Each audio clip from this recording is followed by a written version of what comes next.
yang keras, yang beku. Kalau dijilat, yang dijilat itu yang dibuang. Buang semua yang bekas dijilat dan sekelilingnya dibersihkan, dibuangin.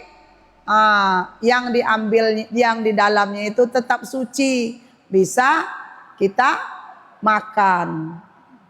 Understand? Ngerti nggak kira-kira? Bisa, mudah nggak belajar fikih itu? Terus membosankan apa enggak? Masa iya? Kalau gitu kita gas lah kalau gitu. Gitulah. Ada pertanyaan lagi yang berkaitan dengan anjing? Aku rasa sudah. Kalau kita dijilat anjing, kakiku nggak basah, kaki anjing itu basah. Jadi saya ketemu parit, saya celupkan. Tapi yang air parit itu tadi, itu parit ya. Soalnya sudah memang saya dijilat anjing. Air paritnya itu, air parit yang diselokan itu apa air sungai? Lihat dulu airnya ini air yang suci dan bisa mensucikan apa tidak? Tanahnya tadi tanah parit apa tanah sengketa?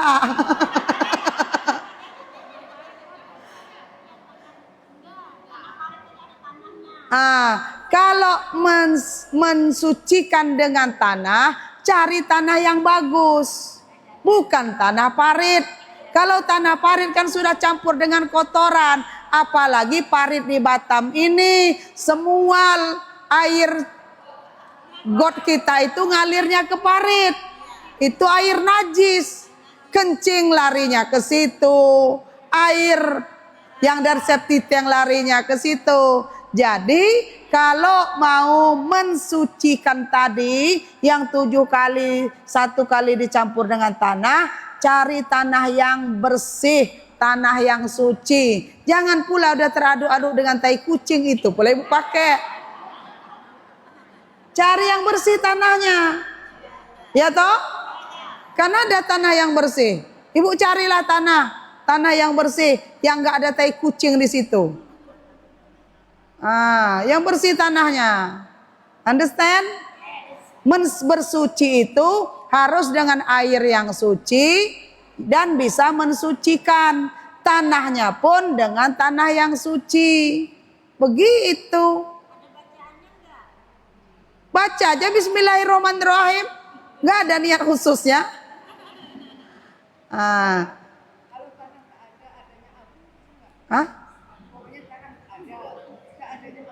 Ada pula tanah tak ada.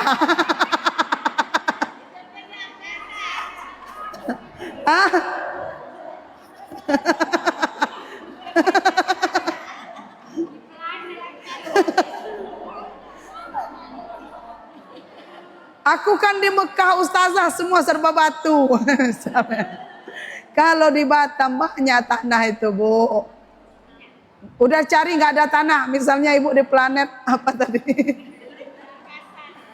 Ya kalau nggak ada tanah di situ pasir semua, pakai pasir nggak apa-apa.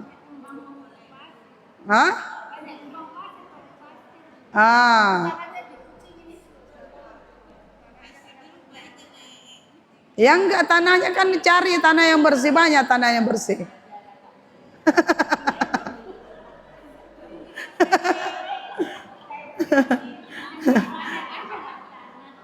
Kalau ibu nyari tanahnya di lantai 2 ya enggak ada. Apalagi tadi ibu?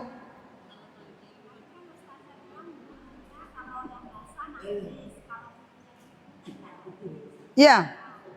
Yang kering, misalnya kita terbang bulunya itu, bulu itu kita tahu itu bulu anjing terbang sama kita, yang enggak najis. Karena dia kering. Beda dengan basah. Kalau basah kan mana tahu dia habis mandi campur dengan liur-liurnya. Mana tahu dia mandi kan air mandinya itu campur dengan liur-liurnya menempel di bulunya, bulunya terbang kena kita. Sementara kita tahu itu bulu anjing itu basah. Kan anjing itu suka menjilat-jilat. Ya kan? Dia kan suka menjilat-jilat badannya. Mana tahu bulu itu terjilat kalau dia basah. Kalau dia kering, kena enggak?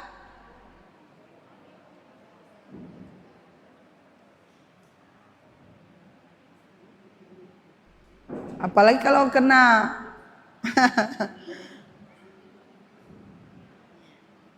anjing ini, Bu. Ada juga saya pernah cerita dalam ceramah saya itu tentang anjing yang kalau dia berhubungan suami istri, ya kan? Ya, ketika dia kawin, kalau dia kawin itu kan lengket, betul? Pernah lihat? Ini karena kajian fikih agak-agak gimana? Yang bapak-bapak keluar dulu ya. Ini kajian fikih ibu-ibu. Ketika anjing kawin, nih anjing kawin, kan dia lengket, betul? Nggak bisa lepas. Itu ada sejarahnya, Bu. Ada sejarahnya. Ketika Allah memerintahkan kepada Nabi Musa, Ibu tahu Nabi Musa? Allah memerintahkan kepada Nabi Musa sebentar lagi akan terjadi banjir bandang, maka naiklah ke perahumu, ke bahteramu. Bawa semua binatang-binatang pasang-pasangan. Naiklah Nabi Musa dengan umatnya sebanyak 70 orang. Kucing suami istri naik. Apalagi ayam suami istri naik. Kuda suami istri naik. Anjing suami istri naik. Pokoknya dia suami istri ya. Pasangan-pasangan. Jantan betina. Begitu naik. Ketika semuanya sudah naik, terjadilah banjir bandang. Ini kisahnya. Kata Nabi Nuh, kok Nabi Musa? Nabi Nuh, ibu proteslah kalau salah sebut saya. Karena ngikut aja. Aku pun heran nenek-nenek ini. Angkat tangan. Berhitung. Belok kanan.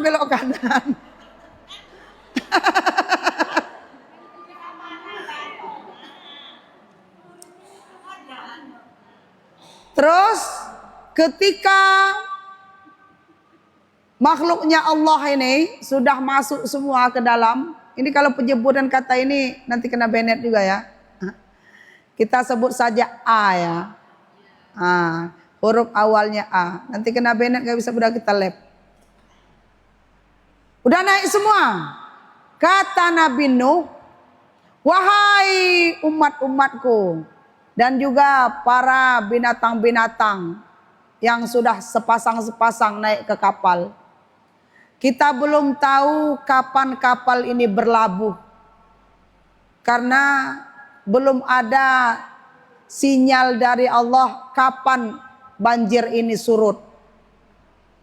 Kalau ini sampai dengan waktu yang lama, sementara kapal kita ini kapasitasnya akan terbatas. Sedangkan kalau sampai binatang ini beranak pinak dalam kapal, bayangkan tambah banyak, tambah penuh nggak muat. Maka diadakan kesepakatan bahwa binatang-binatang ini, pokoknya siapapun di dalam kapal itu, mau umatnya Nabi, suami istri atau binatang pun tidak boleh melakukan, gak boleh memberi nafkah batin, gak boleh buka tudung saji. Itu aja lah. Bisa dimengerti? Umatnya Nabi dan juga seluruh binatang yang ada di kapal itu tidak boleh buka tudung saji selama banjir belum surut. Ini diterangkan dalam kitab Durratun Nasihin. Kalau ibu nggak percaya, buka kitabnya setebal ini. Sepakat. Kalau sampai kalian sering-sering buka tudung saji, beranak pinak di kapal ini nanti kapal overload. Begitu kan? Sepakat. Siapa yang melanggar kesepakatan akan diberi sanksi. Selama kita di kapal ini banjir belum surut, tidak boleh ada yang buka tudung saji, dan itu sepakat. Itu ya. Ini cerita. Kemudian apa namanya? Pada suatu hari kucing ini lewat melihat si A ini sedang buka tudung saji.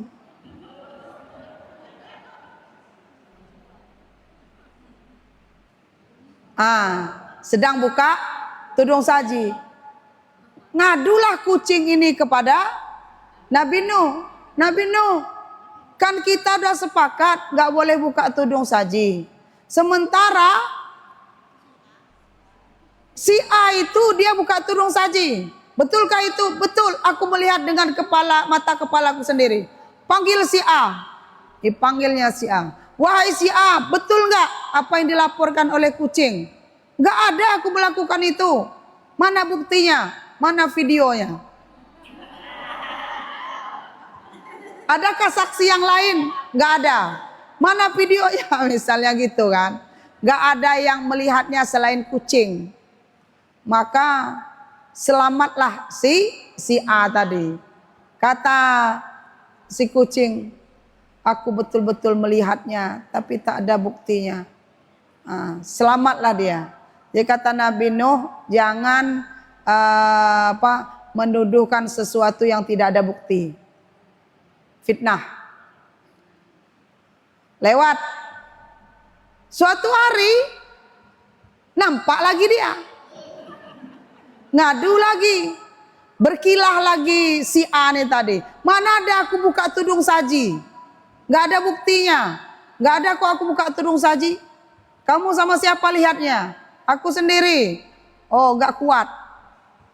Tapi di yang kedua, kata Nabi Nuh, apabila ini memang terjadi, kata Nabi Nuh, dan engkau mengelak, ada sesuatu yang terjadi kepadamu. Gitu. Kemudian, oke, sepakat. Rupanya suatu hari lagi si kucing ini mergoin lagi. Karena tadi kemarin itu sudah ada kesepakatan. Ketika buka tudung saji kepergok, takajui lah si A ini tadi. Ketika takaju ini tadi, itulah tak bisa lepas. Nggak bisa lepas karena sudah ada perjanjian tadi. Dipanggillah Nabi Nuh. Nabi Nuh, si A buka tudung saji lagi. Masa iya? Iya, di mana sekarang? Di situ. Itulah sebagai bukti bahwa omongan kucing ini benar dan si A ini tadi betul-betul buka tudung saji. Dengan Allah perlihatkan nempel tidak lepas. Bersedihlah yang buka tudung saji tadi. Kemudian yang tudung saji ini ngomong, wahai kucing, kau buka aibku. Malu aku dengan kejadian ini. Malu aku satu kapal ini. Dengan terjadinya begini. Walaupun aku salah, tutuplah aibku. Kata si yang buka tudung saji. Maka aku doakan juga engkau. Suatu hari nanti kalau engkau berbuat seperti aku, maka engkau pun akan ketahuan juga. Gitu. Tadi ini sumpah serapahnya sih yang buka tudung saji. Pada suatu hari, maka lewatlah si A ini tadi. Ketika lewat si A, nampaklah dia si kucing tadi yang buka tudung saji. Makanya karena kepergok sama si A tadi, begaduhlah dia berdua ini. Gara-gara kamulah, gitu-gitulah. Begaduhlah dia berdua. Maka kalau kucing dengan kucing sedang kawin, dia begaduh.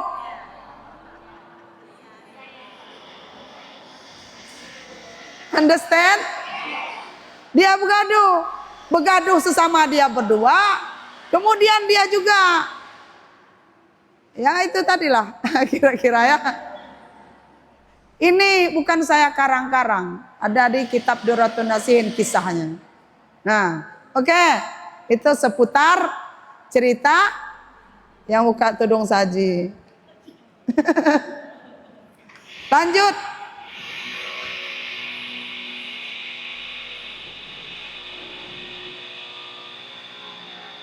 Lanjut.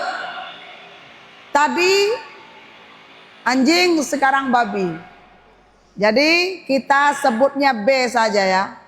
Tadi membahas seputar anjing, sekarang seputar babi. B saja kita sebutnya.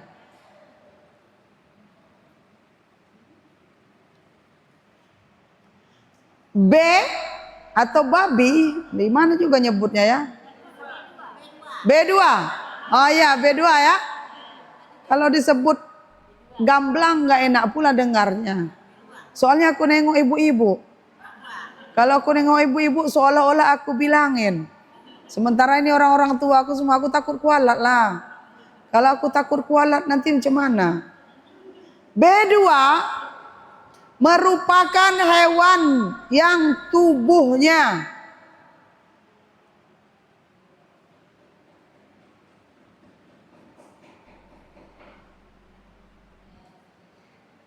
siap Mbak Tia. B2 merupakan hewan yang tubuhnya secara keseluruhan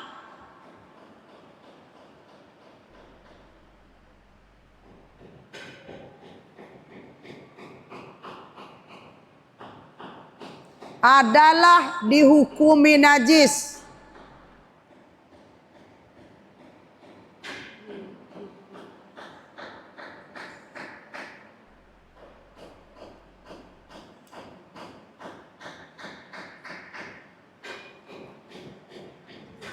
Sebagaimana firman Allah dalam surat Al-An'am ayat 145.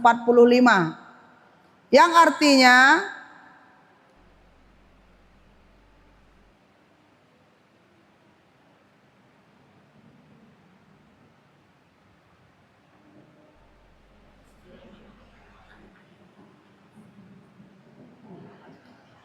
katakanlah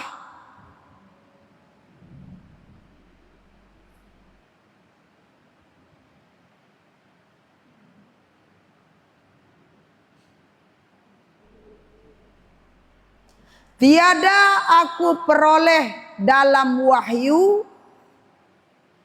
Katakanlah tiada aku peroleh dalam wahyu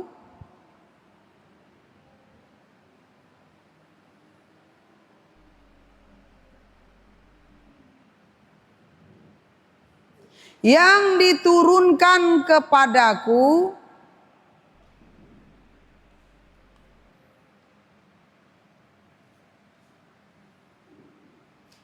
sesuatu yang diharamkan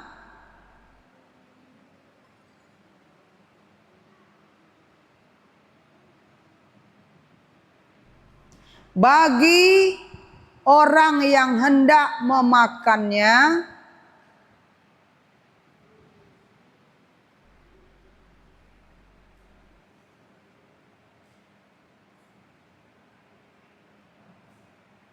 kecuali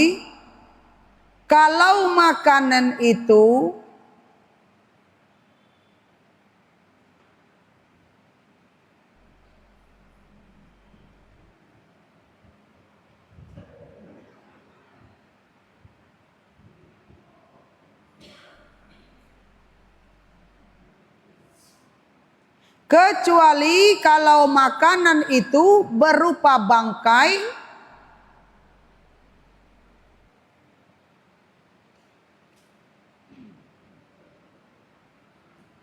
darah yang mengalir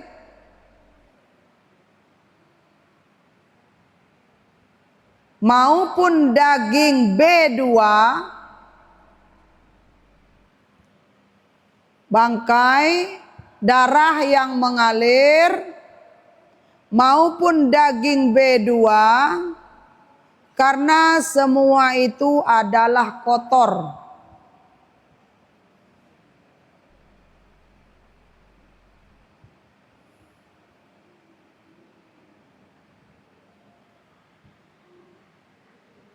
Kemudian dalam firman Allah dalam surat Al-Maidah ayat 3. Makasih Mbak Neni. Oh, Teh Neni.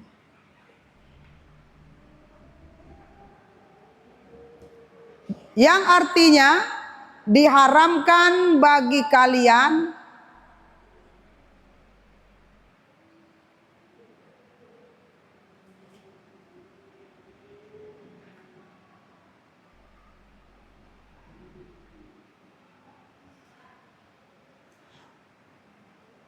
memakan bangkai, darah, dan daging B2.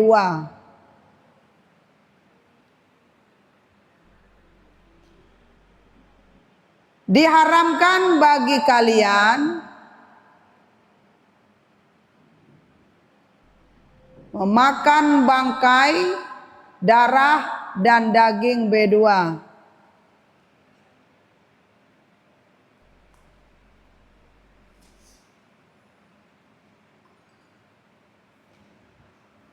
Dan para ulama, ini bukan ini ya, udah selesai ayat tadi. Para ulama sepakat bahwa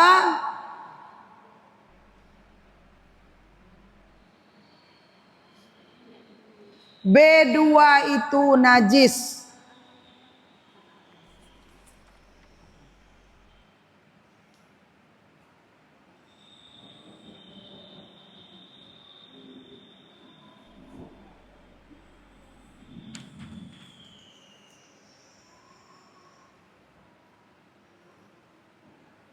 Waalaikumsalam Oma. Jadi kalau B2 itu semuanya najis. Darahnya najis, dagingnya najis, semuanya najis.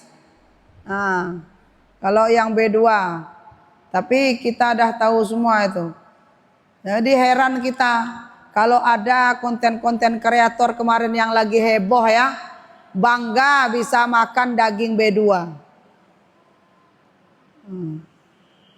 Bangga.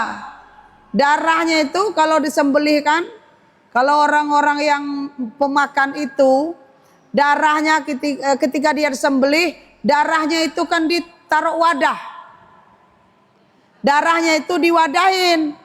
Ketika dia disembelih, nanti di darahnya itu ditaruh ember di bawahnya.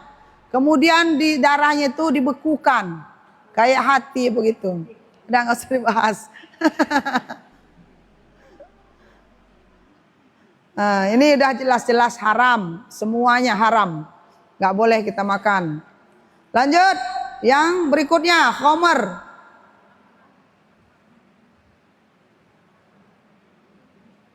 Karena kalau yang A tadi, A yang buka tudung saji tadi, itu perlu detail kita membahasnya karena dia sering berada di lingkungan kita. Ya kan? Masalah mencuci tadi, karena dia ada lingkungan kita. Tapi kalau B2 ini kan memang gak ada di lingkungan kita, jauh dari lingkungan kita. Kita jarang yang bersentuhan dengan itu. Karena kita melihat tulisannya saja, jual B2, perasaan kita kan udah berbeda. Ya toh? Seandainya ini toko, ada toko tulisannya jual B2 premium misal. Di sebelahnya ada toko sayuran, warung sayuran. Itu pun kita masih bertanya-tanya, ada keraguan dalam hati kita untuk belanja di sebelah itu. Betul? Saking kita itu memang sudah anti dengan itu. Tapi kalau yang buka tudung saji tadi, itu ada di lingkungan kita. Yang kadang-kadang kita tanpa sadar, kita meletakkan ember sembarangan, ada isi air di dalamnya, kemudian dijilat, diminum, kita nggak tahu. Kalau memang ada binatang itu di lingkungan kita, perlu ada kehati-hatian untuk perabotan rumah tangga kita. Tapi kalau kita nggak tahu, aku kan nggak tahu Ustazah, jadi nggak ada aku cuci 7 kali, ku pakai saja. Sesuatu yang kita tidak tahu itu ma'fu. Apa itu ma'fu? Ma'fu itu artinya dimaafkan. Yang nggak boleh itu kita tahu kita males. Males misalnya gitu, itu yang nggak boleh. Kalau udah tahu kita tapi kita males, itu yang nggak boleh. Kalau nggak tahu nggak masalah, ma'fu. Khamar, menurut jumhur ulama,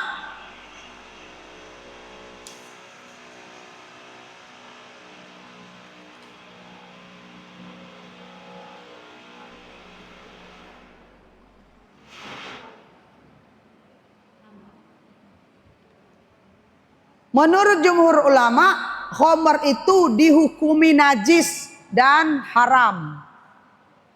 Kalau khamar nggak usah panjang-panjang, itu memang udah haram.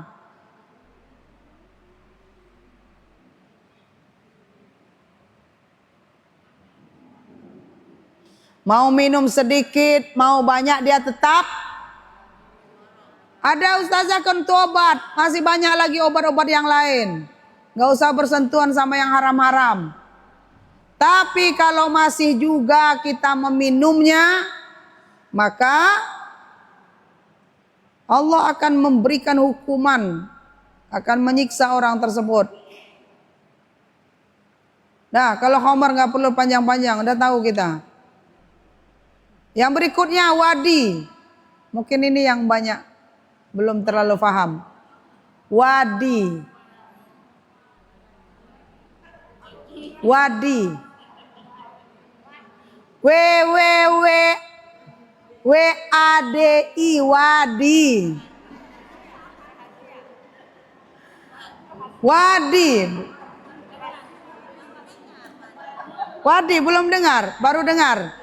Ibu itu tahu, tapi nggak tahu namanya.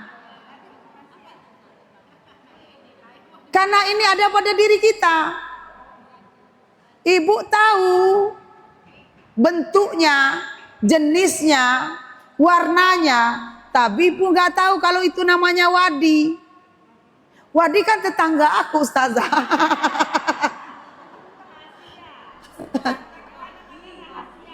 Nah, wadi itu temanku Zah. Parah kali temannya wadi.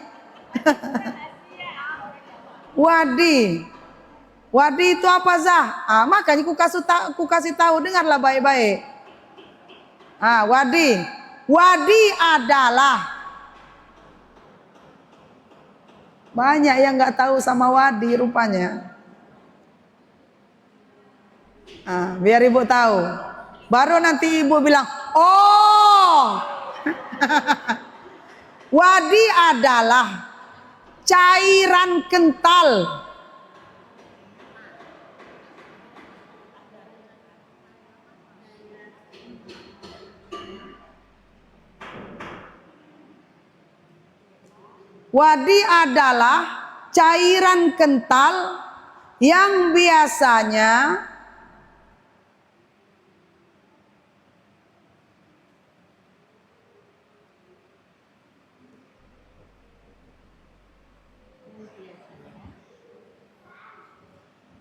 Wadi adalah cairan kental yang biasanya keluar setelah seseorang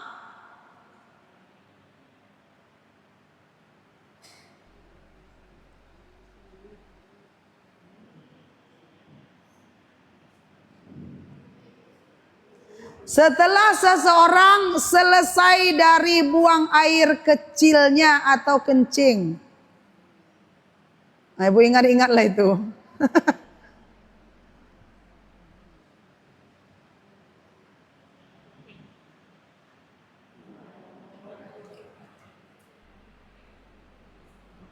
Wadi adalah cairan kental yang biasanya keluar setelah seseorang selesai dari buang air kecilnya atau kencing.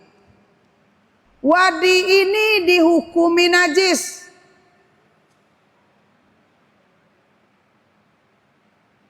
Wadi ini dihukumi najis dan harus disucikan.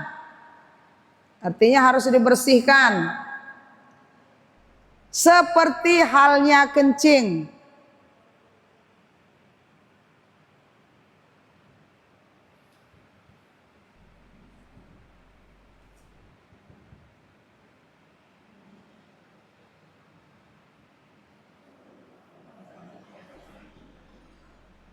Akan tetapi tidak wajib mandi.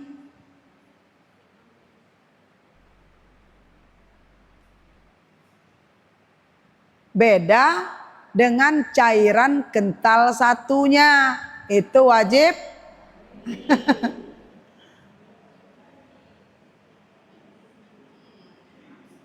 Sebagaimana Siti Aisyah mengatakan,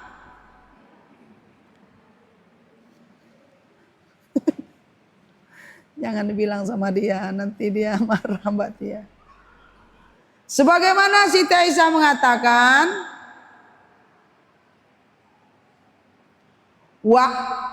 ibu dengar aja, nanti ibu catat aja artinya. Wa ammal wadi fa innahu yakunu ba'dal bauli fayaghsiru dzakarahu wa unsayaihi wa tawadda wala yaghtasil. Wadi itu keluar setelah proses kencing selesai. Ini kata Siti Aisyah. Wadi itu keluar setelah proses kencing itu selesai. Untuk itu hendaklah seorang muslimah, muslim atau muslimah,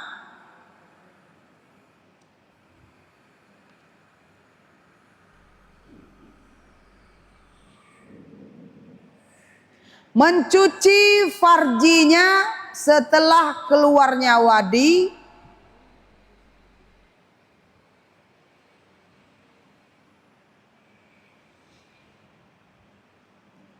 dan berwudu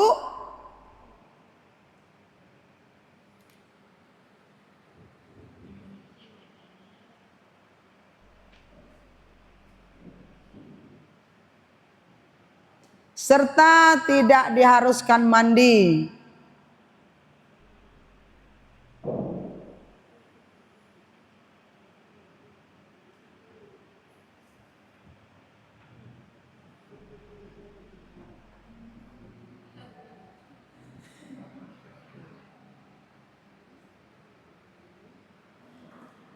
Seperti apa bentuknya?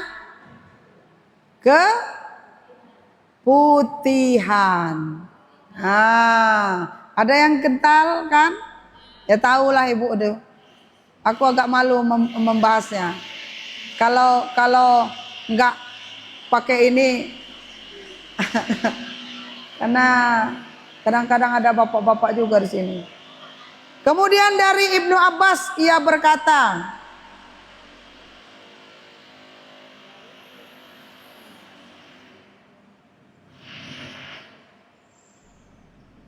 Nabi mengatakan tentang mani, wadi dan mazi,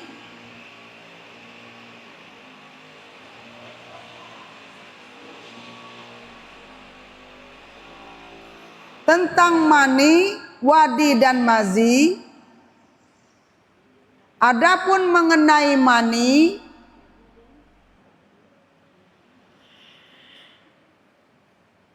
tiga ini ya, mani, wadi, dan mazi. Adapun mengenai mani, maka diwajibkan mandi karenanya.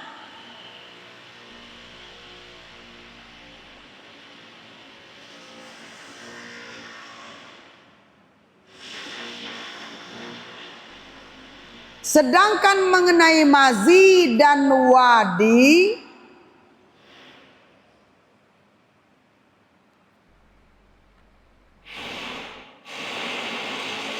cukup membersihkannya secara sempurna.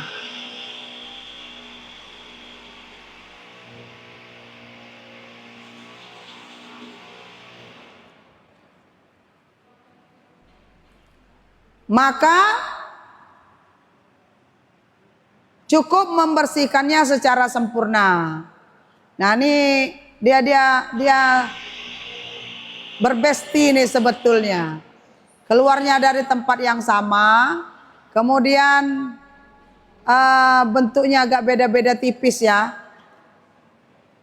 Jadi kalau yang mani itu wajib mandi besar karenanya.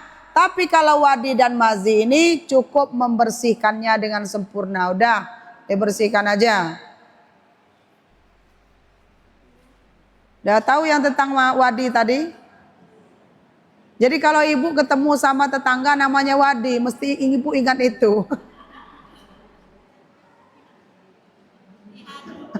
Hah? Iya. Udah tahu ya Bu ya? Tak perlulah ku lebar-lebar ku ini kan ya. Kalau ku matikan lab ini baru ku terangkan. Tapi kawan-kawan kan mau ngaji juga. Udah paham lah itu ya. Sekarang mazi. Tadi wadi, sekarang mazi. Mazi, M-A-D-Z-I. M-A-D-Z-I. Mazi.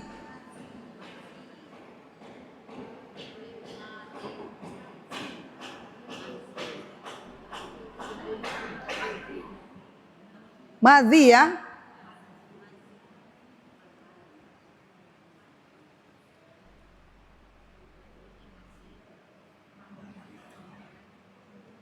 Gimana aku nyebutnya ya?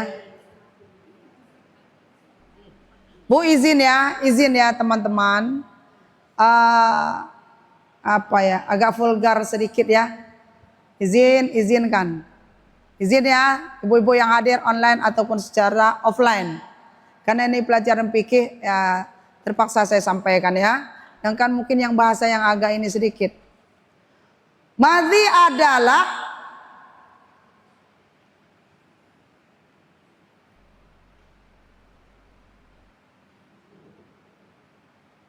namanya belajar kayak mana lagi.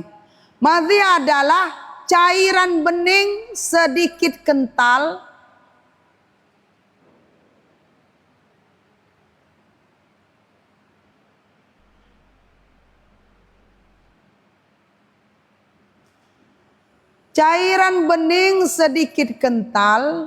yang keluar dari saluran kencing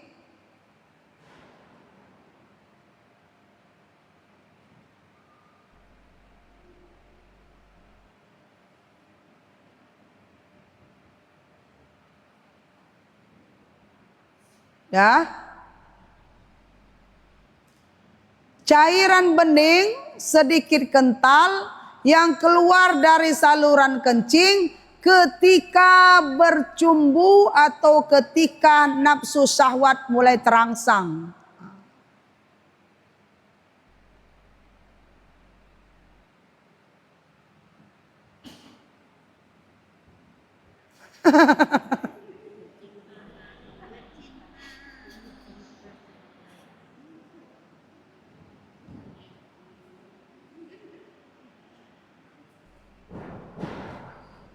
Aku ulangi. Sudah selesai nyatatnya. Madhi adalah cairan bening sedikit kental yang keluar dari saluran kencing ketika bercumbu atau ketika nafsu syahwat mulai terangsang. Terkadang seseorang tidak merasakan akan proses keluarnya. Hal itu sama saja dialami baik perempuan ataupun laki-laki ya. Sama juga wanita ataupun laki-laki, hal itu terjadi sama antara laki-laki dan perempuan. Tetapi wanita jumlahnya lebih banyak. Ah.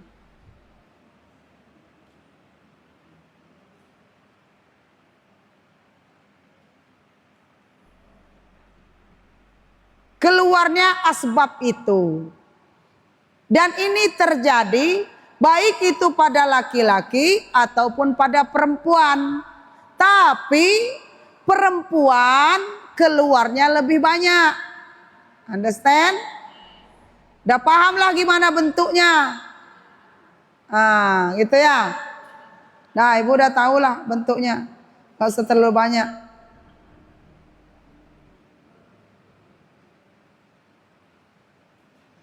Dari Ali bin Abi Thalib, ia menceritakan,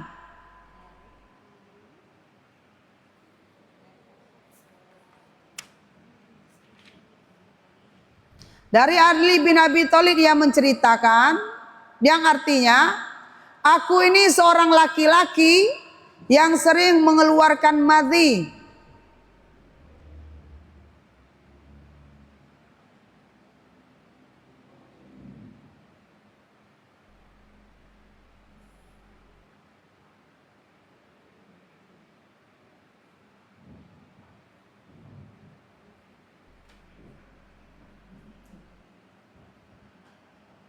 Aku ini seorang laki-laki yang sering mengeluarkan madhi, lalu aku suruh seseorang untuk menanyakan hal itu kepada Nabi.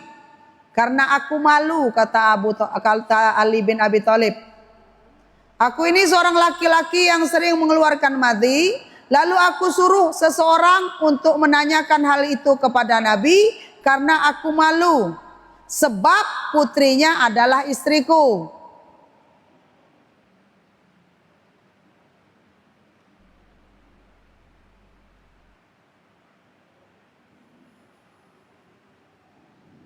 Maka orang yang disuruh itu pun bertanya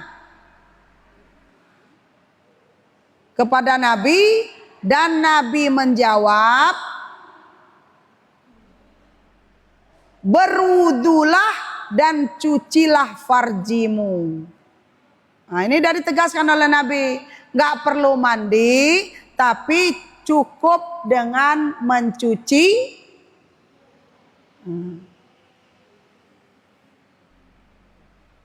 Halo.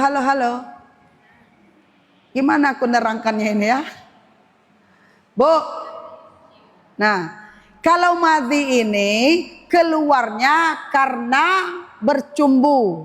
Bercumbu itu kan belum bertemunya.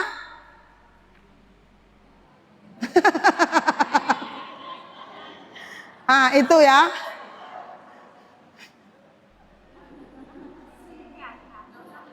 Hah? Ya. Kalau apa tadi? Kalau madhi tadi, nih tadi ya, keluarnya itu karena bercumbu atau terangsang. Belum terjadi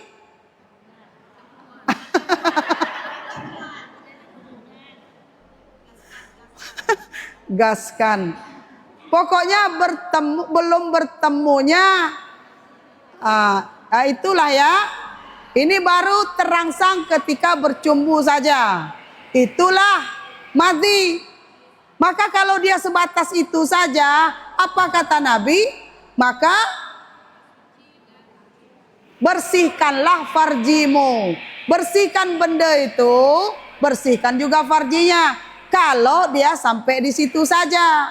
Tapi kalau dia berlanjut, lewat dia jalan tol, kemudian ketemu dia di terminal,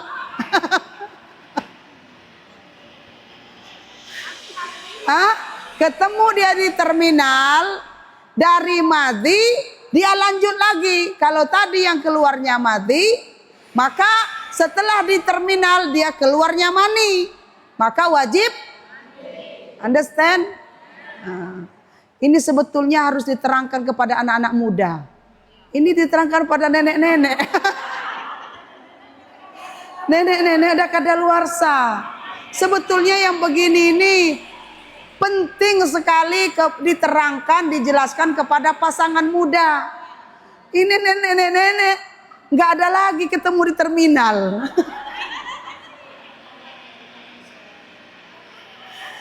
Di terminal nggak ketemu lagi. Kenapa? Kenapa, Za? Karena nggak ada lagi. Sopirnya nggak ada lagi. Tinggal terminal, mobilnya nggak ada lagi. Ada yang nggak ada mobilnya, ada yang masih ada. Terminal itu kan disebut terminal karena ada tempatnya, ada kendaraan di situ. Kalau sudah ada terminalnya, berjumpa dengan mobilnya di situ, maka keluarlah itu tadi wajib mandi. Tapi kalau cuma senggol-senggol, misalnya ya seperti itu, dari pusat ke atas saja, yang keluar mati, maka tidak perlu. Understand? Ya Allah, ya Allah, ya Allah.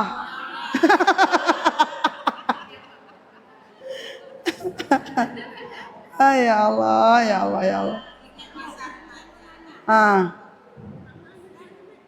Sholat taubat ada, mandi taubat ada.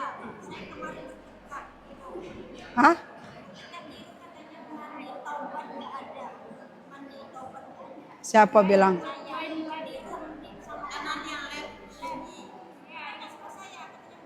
Ya kalau dia bilang nggak ada, biarkan aja. Mandi taubat, sholat taubat.